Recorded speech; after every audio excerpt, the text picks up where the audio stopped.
Bismillahirrahmanirrahim. Assalamualaikum warahmatullahi wabarakatuh. Kali ini saya akan bercerita tentang kelebihan daripada Al-Quran. Ada sebuah kisah seorang kakek bekerja di suatu tempat, di mana tempat itu tambang batu bara. Kebiasaan kakek ini, dia punya cucu, dan kebiasaannya berdua setelah selesai bekerja, ia istirahat, sholat, dan selalu menyempatkan diri untuk membaca Al-Quran.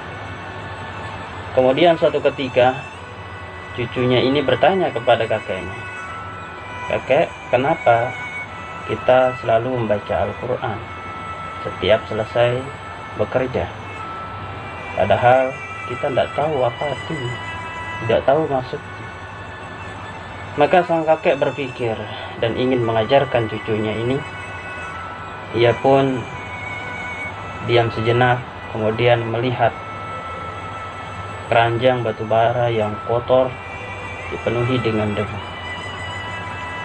Ia menyuruh cucunya ini untuk mengambil air dengan keranjang itu. Ia mengatakan, "Wahai cucuku, ambil air dengan keranjang itu." Kemudian tanpa pikir panjang, sang cucu pun pergi ke sungai, mengambil air dengan keranjang yang disuruh oleh kakeknya. Ketika ia mengambil air, belum sampai keluar daripada sungai, airnya sudah habis. Karena keranjang yang digunakan adalah keranjang yang penuh dengan bolong atau lubang-lubang. Ia lari ke kakeknya, kemudian mengatakan, "Airnya habis kayak di jalan, gak bisa ambil air dengan keranjangnya." Sang kakek pun mengatakan, "Ambil lagi." Anak ini karena ikut kakeknya, taat kepada kakeknya, ia pun mengiyakan, kembali lagi ngambil air. Apa yang terjadi? Sama seperti yang pertama, airnya habis duluan.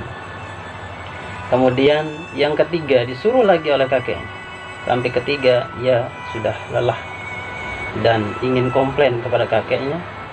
Kemudian ia datangi kakeknya, "Kek, ngambil air dengan keranjang yang penuh dengan bolong ini tidak ada manfaatnya, tidak ada gunanya, Kek."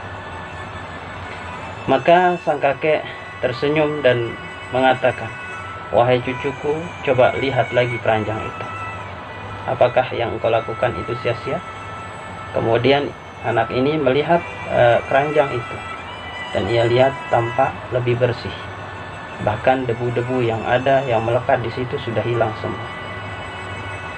Kemudian ia mengatakan, "Keranjangnya bersih, Kek."